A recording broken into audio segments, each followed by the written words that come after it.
Hello everyone, welcome to our channel Ultimate Education, the ultimate hub of knowledge. So আজকের এই ভিডিওতে আমরা lodge of indices অর্থাৎ সূচকের নিয়মাবলী বা সূত্রাবলী নিয়ে আলোচনা করব। যেই সূত্রগুলোর প্রয়োগ করে আমরা সূচকের অঙ্কগুলোকে কি খুব সহজে সলভ করতে পারি। এই সূত্রগুলো কীরকম দেখতে হয়? এই সূত্রগুলো দেখতে এরকম। এই সূত্রগুলো কি ইকুয়েশন বা সমীকরণ রূপের থাকে। এই সূত্রগুলো দেখতে অনেকটা কঠিন মনে হলেও সূত্রগুলো খুবই সহজ।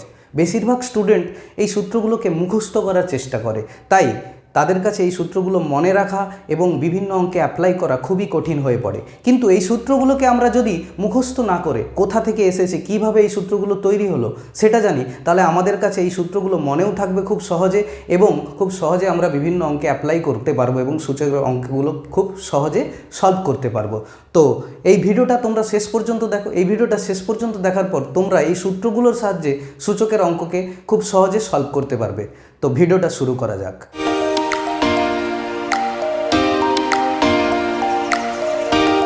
তো আমাদের ফার্স্ট ল বা প্রথম সূত্র কি বলছে দেখো। আমাদের ফার্স্ট ল বা প্রথম সূত্র বলছে a to the power m into a to the power n equal to a to the power m plus n হয়। অর্থাৎ দেখো এখানে এটা কি, এখানে এ বেস এবং এম হচ্ছে পাওয়ার। এখানে দেখো এ বেস এবং এন হচ্ছে পাওয়ার। বেস বা নিধান কি এবং পাওয়ার বা এক্সপোনেন্ট বা সূচক কি তা আমরা আগের ভিডিওতে জেনেছিলাম। তাহলে দেখো এখানে বেস সেম আছে দুটোতেই। বেস সেম থাকলে তাহলে গুণের সময় সূচক বা পাওয়ার বা ঘাতের কি হয়, যোগ করতে হয়। তাই এখানে কি হয়েছে, a to the power m into a to the power n equal to a to the power m plus n হয়েছে। তাহলে বেস একই থাকলে গুণের সময় সূচক বা পাওয়ারের যোগ করতে হয়। এখানে এই যে বেস, এটা কি সংখ্যা হতে হবে? এই এ বেসটাকে যে কোনো বাস্তব সংখ্যা হতে হবে, অর্থাৎ এনি রিয়েল নাম্বার হবে। এবং এম ও এন এটা কি সংখ্যা হবে? এম ও এনকে যে কোনো ধনাত্মক পূর্ণ সংখ্যা হতে হবে, অর্থাৎ এম ও এন এনি পজিটিভ ইন্টিজার হবে। তো এখানে এই যে a to the power m into a to the power n equal to a to the power m plus n হলো কেন? এর ব্যাখ্যাটা কি দেখো। A to the power M এর অর্থ কি? এ টু দি পাওয়ার এম এর অর্থ হলো এম বার গুণ আছে। অর্থাৎ একে আমরা এভাবে লিখতে পারি এ ইন্টু এ ইন্টু এ ইন্টু এইভাবে এ কতবার গুণ আছে? এম বার গুণ আছে। আবার এ টু দি পাওয়ার এন এর অর্থ কি? এ টু দি পাওয়ার এন এর অর্থ হলো এন বার গুণ আছে। তাহলে একে আমরা কিভাবে লিখব? এ ইন্টু এ এইভাবে এ কতবার গুণ আছে? এন বার গুণ আছে। তাহলে a to the power m into a to the power n এর অর্থ কি হবে? দেখো a to the power m into a to the power n এর অর্থ কি? এ প্রথমে এম বার গুণ, তারপরে এন বার গুণ আছে। তাহলে এটাকে আমরা কিভাবে লিখব? এ প্রথমে এন বার গুণ, এম বার গুণ, তাহলে এ ইন্টু এ এইভাবে এ প্রথমে এম বার গুণ, তারপরে আবার এন বার গুণ, তাহলে এ ইন্টু এ এইভাবে এ আবার এন বার গুণ। তাহলে a to the power m into a to the power n এর অর্থ কি হলো? এ প্রথমে এম বার গুণ এবং এ তারপর আবার এন বার গুণ। তাহলে এ প্রথমে এম বার গুণ আর এ তারপরে এন বার গুণ। তাহলে এ টোটাল কতবার গুণ আছে? এ টোটাল এম প্লাস এন বার গুণ আছে। তাহলে এ টোটাল এম প্লাস এন বার গুণ আছে। তাহলে এ টোটাল এম প্লাস গুণ থাকলে তাকে কিভাবে লিখব? এ ইন্টু এ এখানে কি আছে? এইভাবে এম প্লাস এন বার গুণ আছে। তাহলে এইভাবে কতবার গুণ আছে? এম প্লাস এন বার গুণ আছে। তাহলে আমরা সূচকের নিয়মে কি জানি? কোনো সংখ্যা যতবার গুণ থাকে সেই সংখ্যাকে অতবার গুণ আকারে না লিখে সংক্ষেপে সূচকের আকারে প্রকাশ করা হয়। তাহলে এখানে কতবার নিজে গুণ আছে? এম প্লাস এন বার গুণ আছে। তাই এর পাওয়ারে কত লিখতে হবে? A to the power m plus n. তাহলে a to the power m into a to the power n এর অর্থ কী হলো? A to the power m plus n. এই সূত্রটা হচ্ছে সূচকের মূল সূত্র। এই প্রথম সূত্রটাই হলো সূচকের মূল সূত্র। অর্থাৎ বেস যদি একই থাকে তাহলে গুণের সময় পাওয়ারের কি করতে হয়? যোগ করতে হয়। এই সূত্রের সাহায্যে আমরা সূচকের অন্যান্য সূত্রগুলোকে কি প্রমাণ করতে পারবো খুব সহজে।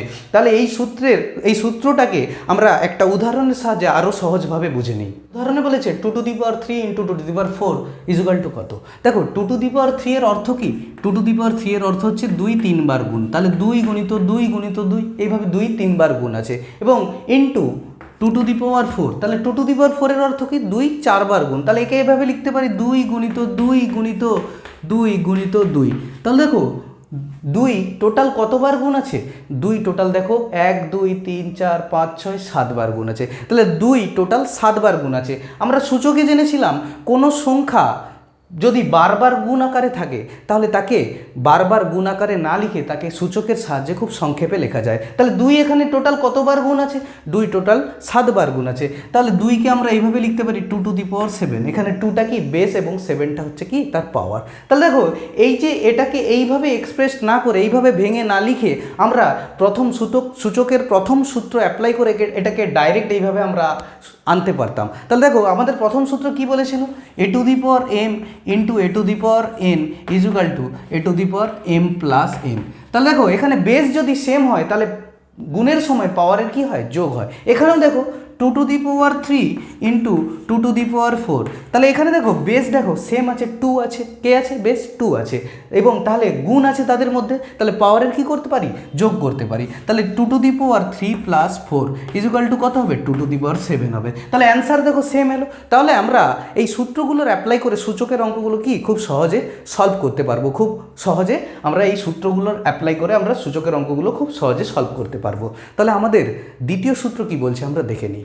আমাদের দ্বিতীয় সূত্র বলছে দেখো a to the power m divide by a to the power n equal to a to the power m minus n. এখানে দেখো দুটোতেই বেস সেম আছে, তাহলে বেস সেম থাকলে ভাগের সময় পাওয়ারের কি করতে হয়? বিয়োগ করতে হয়। তাহলে কেন হয়? দেখো এর ব্যাখ্যাটা কি? তাহলে আমরা কি বলেছিলাম যে সূচকের প্রথম সূত্রটাই সূচকের মূল সূত্র, এই সূত্র দিয়েই আমরা কি সমস্ত সূত্রগুলোকে কি সলভ করতে পারি। তাহলে প্রথম সূত্রতে কি বলেছিল? দুটো সংখ্যার বেস যদি একই থাকে তাদের গুণের সময় তাদের পাওয়ারের যোগ করতে হয়। তাহলে আমি ধরলাম এর পাওয়ার এখানে এম মাইনাস এন আছে ইন্টু, তাহলে a to the power m minus n into a to the power n. তাহলে দেখো এখানে এ কি? এ যে কোনো বাস্তব সংখ্যা, এবং এম ও এন কী হবে?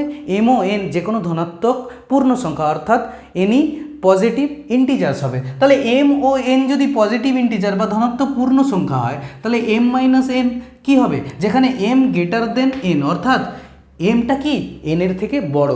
এম একটা পূর্ণ সংখ্যা, ধনাত্মক পূর্ণ সংখ্যা যেটা এনের থেকে বড়, তাহলে এম মাইনাস এন সেখানে কী হবে? এম মাইনাস এনও কী হবে? একটা ধনাত্মক পূর্ণ সংখ্যা হবে।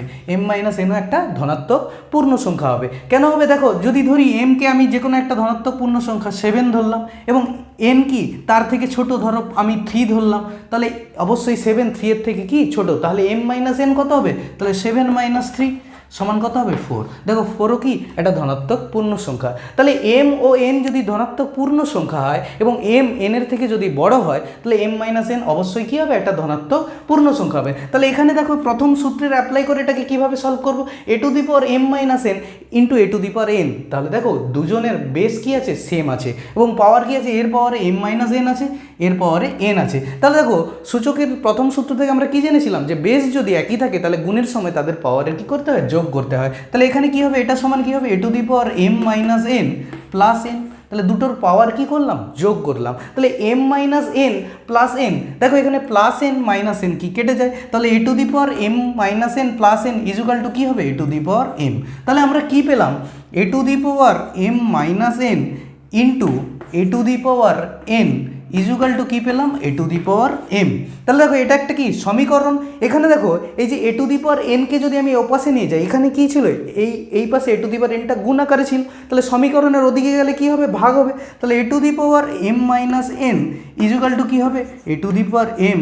এটা কি আছে? এপাশে গুণ ছিল, এপাশে এলে কী হবে? ভাগ হয়ে যাবে, তাহলে a to the power N হয়ে যাবে। তাহলে এটাই তো ছিল দ্বিতীয় সূত্র, a to the power m divide by a to the power n equal to a to the power m minus n. তাহলে আমরা প্রথম সূত্র থেকে দ্বিতীয় সূত্রের প্রমাণটা এইভাবে করতে পারলাম। তাহলে কি বেস যদি একই থাকে তাহলে ভাগের সময় সূচকের কি হয় বা পাওয়ারের কি হয়? বিয়োগ হয়। তাহলে এই যে দ্বিতীয় সূত্রটাকেও আমরা কি একটা উদাহরণের সাহায্যে আরও সহজভাবে বুঝবো। আমাদের উদাহরণ বলেছে 4 to the power 5 divide by 4 to the power 2। তাহলে দেখো এখানে 4 টু দি পাওয়ার 5 অর্থ কি?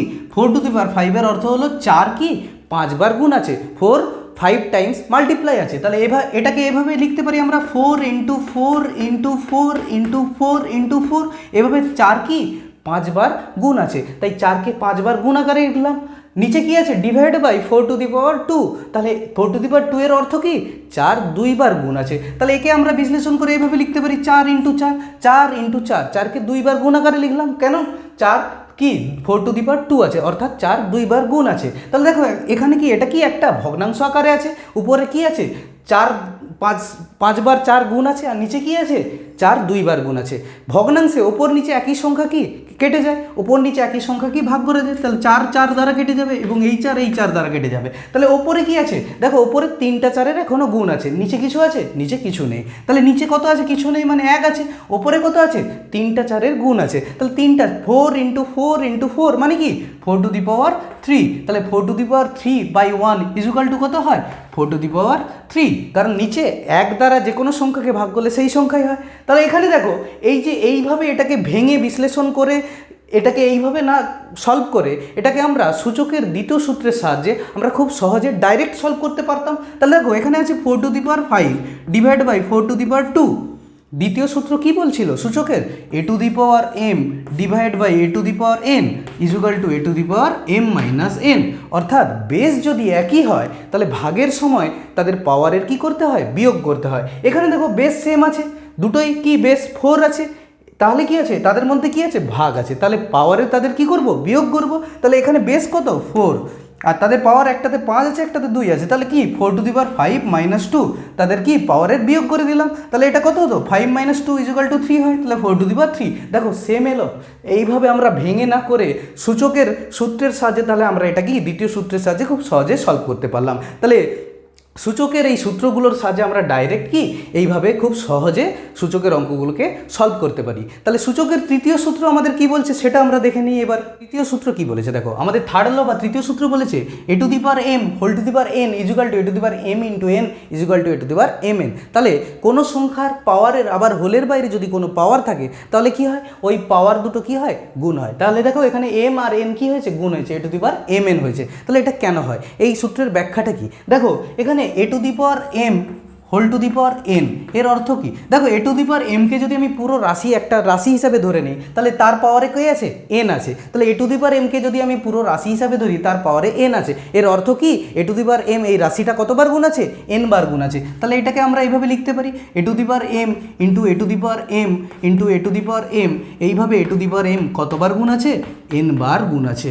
তাহলে দেখো a⁴m যদি n বার গুণ থাকে, এখানে দেখো বেস সবের কি একই আছে, তাহলে বেস যদি একই থাকে তাহলে গুণের সময় পাওয়ারের কি করতে হয়, যোগ করতে হয়। এটা আমরা প্রথম সূত্র থেকে জেনেছিলাম। তাহলে দেখো এখানে বেস সবেরই একই আছে, তাহলে এদের মধ্যে কি আছে, গুণ আছে, তাহলে এদের পাওয়ার কি হবে, যোগ হবে। তাহলে দেখো এখানে বেস কে a, তাহলে এদের পাওয়ার কি আছে, প্রথমটার পাওয়ার m আছে, তারপরে আবার পাওয়ার m আছে, তারপরে আবার পাওয়ার m আছে, এইভাবে কতবার m আছে, এইভাবে n বার m আছে। তাহলে n বার m আছে। তাহলে বারবার কোনো সংখ্যার যোগ করার সংক্ষিপ্ত পদ্ধতি কি, গুণ করা। যেমন আমরা জেনেছিলাম 2কে যদি আমরা 3 বার যোগ করে না লিখে 2কে এভাবে লিখি 2 × 3, দেখো 2কে 3 বার যোগ করলেও কত হয় 6, 2কে 3 দিয়ে গুণ করলেও কত হয় 6। তাহলে বারবার যোগ করার সংক্ষিপ্ত পদ্ধতি কি, গুণ করা। তাহলে এখানে কি আছে দেখো m বারবার যোগ আছে, তাহলে m কতবার যোগ আছে, এইভাবে বারবার m + m এইভাবে m n বার যোগ আছে। তাহলে এইভাবে একে বারবার যোগ আকারে না লিখে একে কি সংক্ষিপ্ত পদ্ধতিতে গুণ আকারে লিখতে পারি।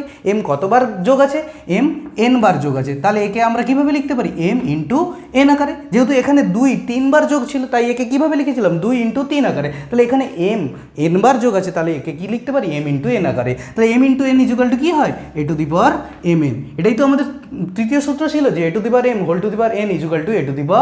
a⁴mn। তাহলে দেখো আমরা এই যদি একটা উদাহরণ নিই a⁴m ² এর অর্থ কী হবে, তাহলে দেখো এখানেও কি আছে, এই যে পাওয়ার তার হোলের বাইরে কি আছে, আবার একটা পাওয়ার আছে, তাহলে এই দুটো পাওয়ারের গুণ হয়। কেন হয় দেখো, a⁴m এই পুরোটাকে যদি আমি একটা রাশি ধরে নিই তাহলে এই রাশিটা কত পাওয়ারে কত আছে, 2, তার মানে এই রাশির পুরো রাশিটা কতবার গুণ আছে, 2 বার। তাহলে এটাকে আমরা এইভাবে লিখতে পারি a⁴m আবার a⁴m। তাহলে a⁴m কতবার গুণ আছে, a⁴m 2 বার, তাই একে এই পুরো রাশিটাকে 2 বার গুণ আকারে লিখলাম। দেখো এদের বেস কি আছে, সেম আছে। তাহলে প্রথম সূত্র থেকে আমরা কি জানি, বেস যদি সেম থাকে গুণের সময় সূচকের পাওয়ারের কি করতে হয়, যোগ করতে হয়। তাহলে এদের পাওয়ারের যদি আমি যোগ করি তাহলে কি হবে, m + m। দেখো 2 বার গুণ আছে, তাহলে 2 বার এদের পাওয়ার কি হবে, যোগ হবে, এদের পাওয়ার দুটো যোগ হবে। দেখো m + m, তাহলে বারবার যোগ করার সহজ নিয়ম কি, গুণ করা। তাহলে m + m কত হয়, 2m। তাহলে m + m = কি হয়, 2m। 2m এর অর্থ কি, a⁴m × 2। তাহলে a⁴2m এর অর্থ কি, a⁴m × 2। তাহলে আমরা কি জানলাম, কোনো সংখ্যার পাওয়ারের হোলের বাইরে যদি আবার কোনো পাওয়ার থাকে তাহলে ওই দুটো পাওয়ার কি হয়, গুণ হয়। তাই এই তৃতীয় সূত্রটাকে কিভাবে সূচকের কোনো অঙ্কে আমরা খুব সহজে অ্যাপ্লাই করতে পারবো সেটা আমরা একটা উদাহরণের সাহায্যে বুঝে নেব। এর উদাহরণে বলেছে 2^3 2 সমান কত। তাহলে দেখো 2^3 এর অর্থ কি, 2^3 এর অর্থ 2 3 বার গুণ। তাহলে এটাকে এভাবে লিখতে পারি 2 গুণিত 2 গুণিত 2। তাহলে এর হোলের বাইরে আবার পাওয়ার কত আছে, তাহলে 2 আছে। তাহলে দেখো 2^3 এর অর্থ হচ্ছে 2 3 বার গুণ আছে। তাহলে একে কি লিখলাম 2 × 2 × 2। তাহলে দেখো 2 × 2 × 2 এর অর্থ কি, দেখো 2 2 4 2 8 8, তার পাওয়ারে কত আছে, তাহলে 8 আবার 2 আছে। তাহলে 8 এর অর্থ কি 8 × 8 = কত 64। তাহলে দেখো এটাকে এইভাবে আমরা বিশ্লেষণ করে না লিখে আমরা এই যে সূচকের তৃতীয় সূত্রের সাহায্যে ডাইরেক্ট আমরা সলভ করতে পারতাম। কিভাবে সলভ করতে পারতাম, দেখো 2^3 2 এর অর্থ কি, তাহলে আমরা তৃতীয় সূত্রতে কি বলেছে যে কোনো সংখ্যার পাওয়ারের আবার হোলের বাইরে যদি কোনো পাওয়ার থাকে তাহলে এই দুটো পাওয়ারকে আমরা ডাইরেক্ট কী করতে পারি, গুণ করে দিতে পারি। তাহলে a⁴ a⁴n (a⁴mn). তাহলে দেখো এখানে 2^3 2 তার অর্থ কি, এই দুটো পাওয়ার কি ডাইরেক্ট গুণ হয়ে যাবে। তাহলে এই দুটো পাওয়ার গুণ হয়ে যাওয়ার অর্থ কি 2^3 2 2/6। তাহলে 3 × 2 = 6 হয়। তাহলে 2^6 এর অর্থ কি 2 6 বার গুণ আছে। তাহলে একে ভেঙে যদি লিখি কত হবে, 2 × 2 × 2 × 2 × 2 × 2। এইভাবে 2 কতবার গুণ আছে, 6 বার গুণ আছে। তাহলে এই 2 6 বার গুণের অর্থ কি, দেখো 2 2 4 2 8 2 16 2 32 2 64। তাহলে দেখো এটাও কি এই সূত্রের সাহায্যে কি এটা সলভ করা গেল। তাহলে দেখো এই যে এইভাবে আমরা বিশ্লেষণ না করে সূচকের সূত্রগুলো দ্বারা সূচকের অঙ্কগুলোকে কি খুব সহজে আমরা সলভ করতে পারি। তাহলে 2^3 2 এর অর্থ কি 2^3 × 2 = 2/6। তাহলে আমরা তৃতীয় সূত্র থেকে কি জানলাম, যে কোনো সংখ্যার পাওয়ারের হোলের বাইরে যদি আবার কোনো পাওয়ার থাকে তাহলে ওই দুটো পাওয়ার কি হয়, গুণ হয়। দেখো চতুর্থ সূত্র বা ফোর্থ ল বলছে a × b (m) = a⁴m × b⁴m। অর্থাৎ কোনো দুটো সংখ্যার গুণফল আকারে, কোনো সংখ্যার যদি গুণফল আকারে থাকে তাহলে দুটো সংখ্যার গুণফলের হোলের বাইরে যদি কোনো পাওয়ার থাকে সেই পাওয়ারটা কী হবে, ওই দুটো সংখ্যার পাওয়ারেই আসবে। দেখো এখানে a আর b গুণ আকারে আছে এবং তাদের হোলের বাইরে কি পাওয়ার আছে, m আছে। তাহলে তার ফলে কী আছে, a এর পাওয়ারও m এলো, b এর পাওয়ারও m এলো। তাহলে এটা কেন হয়, দেখো এর ব্যাখ্যাটা কি। তাহলে a × b (m) এর অর্থ কি, a × b এর অর্থ কি ab। তাহলে ab (m) এর অর্থ হলো ab এই রাশিটা কতবার গুণ আছে, m বার গুণ আছে। তাহলে আমি এটাকে এভাবে লিখতে পারি ab × ab এইভাবে ab কতবার গুণ আছে, এইভাবে ab m বার গুণ আছে। তাহলে দেখো এখানে a × a এইভাবে এও m বার গুণ আছে, b × b এইভাবে bও কি আছে, m বার গুণ আছে। তাহলে এটাকে যদি আমি ভেঙে এইভাবে লিখি তাহলে এও কতবার গুণ আছে, এও m বার গুণ। তাহলে এটাকে কি লিখবো, a × a এইভাবে এও কতবার গুণ আছে, m বার গুণ, আর বিও কতবার গুণ আছে, m বার গুণ। তাহলে এখানে b × b বিও কতবার গুণ আছে, m বার গুণ আছে। তাহলে a⁴m a এভাবে a যদি m বার গুণ আকারে থাকে তাহলে একে বারবার গুণ আকারে না লিখে একে সূচকের সাহায্যে সংক্ষিপ্ত আকারে লিখতে পারি। m বার গুণ থাকার অর্থ হলো কি a⁴m। আর এখানে দেখো বিও কি আছে, m বার গুণ আছে। তাহলে b × b এইভাবে b কে বারবার গুণ আকারে না লিখে b কে সূচকের সাহায্যে কি সহজে এইভাবে লেখা যায় b⁴m, কারণ b কি m বার গুণ আছে। তাহলে a × b (m) এর অর্থ কি হলো, a⁴m × b⁴m। এটাই কি আমাদের চতুর্থ সূত্র। তাহলে কি বলছে চতুর্থ সূত্র, যে কোনো দুটো সংখ্যার গুণফল আকারে যদি কোনো অনেকগুলো, দুটো হতে পারে, অনেকগুলো হতে পারে, দুইয়ের বেশিও হতে পারে, কোনো দুই বা ততোধিক সংখ্যার গুণফল আকারে গুণফলের তার হোলের বাইরে যদি কোনো সংখ্যা পাওয়ার থাকে তাহলে সেই পাওয়ারটা কী হবে, ওই সমস্ত সংখ্যার পাওয়ারেই সেই পাওয়ারটা আসবে। তাহলে দেখো এটা একটা উদাহরণ নিয়ে বুঝি। যেমন ধরো এখানে বলছে ধরো আমাকে এখানে বলছে 4 × 3 (m). তাহলে এই যে দেখো এখানে 4 একটা সংখ্যা আর 3 একটা সংখ্যা, এই দুটো সংখ্যার গুণফল আকারে আছে, তার হোলের বাইরে পাওয়ার কত আছে, m আছে। তাহলে এখানে কি আসবে, 4 এর পাওয়ারেও m আসবে আর 3 এর পাওয়ারেও m আসবে। ধরো এখানে বলেছে 6 (2). তাহলে এখানে দেখো 6কে আমরা এইভাবে ভেঙে লিখতে পারি 2 × 3 (2). তাহলে একে খুব সহজে এই সূত্রের সাহায্যে সলভ করা যায়। দেখো 2 এর পাওয়ারেও কত আসবে 2 × 3 এর পাওয়ারেও কত আসবে 2। তাহলে 2 এর পাওয়ারে 2 মানে কত, 4 × 3 এর পাওয়ারে 2 মানে কত 9 ইজুকাল টু কত 36। তাহলে কি আমরা এই চতুর্থ সূত্রের সাহায্যেও আমরা কি সূচকের অঙ্কগুলোকে খুব সহজে সলভ করতে পারি। আমাদের পঞ্চম সূত্র বলছে a by B whole to the power m equal to a to the power m by b to the power m। অর্থাৎ দেখো দুটো সংখ্যার ভাগফলের হোলের বাইরে যদি কোনো পাওয়ার থাকে তাহলে সেই পাওয়ারটা কি দুটো সংখ্যার পাওয়ারেই আসবে। দেখো এখানে a আর b দুটো সংখ্যা তারা ভাগফল আকারে আছে, তার হোলের বাইরে কি আছে পাওয়ার m, তাই জন্য কি a এর পাওয়ারও m এলো, b এর পাওয়ারও m এলো। তাই এটা কেন হচ্ছে এই সূত্রের ব্যাখ্যাটা কি দেখো এখানে দেখো যদি আমি লিখি a বাই b কে একটা সংখ্যা হিসেবে ধরলাম, a বাই b একটা সংখ্যা যার পাওয়ারে লিখলাম কি m, এখানে দেখো আরেকটা সংখ্যা নিলাম b যার পাওয়ার কি m, তাহলে দেখো দুজনের পাওয়ার কি এখানে সেম। আমরা আগের সূত্র অর্থাৎ চতুর্থ ল থেকে কি জেনেছিলাম, চতুর্থ ল থেকে আমরা জেনেছিলাম যে a into B whole to the power m equal to কী হয় a to the power m into B to the power m। অর্থাৎ দুটো সংখ্যার গুণফলের হোলের বাইরে যদি পাওয়ার থাকে সেই পাওয়ারটা কি দুটো সংখ্যার পাওয়ারেই আসবে। তাহলে সেম একইভাবে আমরা এখান থেকে এটাও লিখতে পারি যে a to the power m into B to the power m equal to a to the power A B whole to the power m। অর্থাৎ দুটো সংখ্যার পাওয়ার যদি একই হয় তাহলে কি ওই পাওয়ারটাকে হোলের বাইরে লিখতে পারি, দুটো সংখ্যার গুণফল আকারে লিখে ওই পাওয়ারটাকে হোলের বাইরে লিখতে পারি। তাহলে আমরা এখানে সেম একে এইভাবে লিখতে পারি, তাহলে a বাই বি এর পাওয়ারও কি আছে m আর b এর পাওয়ারও কি আছে m, তাহলে দুজনের পাওয়ার কি আছে সেম। তাহলে এই দুটো সংখ্যাকে কি আমরা গুণফল আকারে লিখে এর হোলের বাইরে এই পাওয়ারটা আমরা নিয়ে যেতে পারি। তাহলে আমরা এটাকে এভাবে লিখতে পারি a by B into B whole to the power m।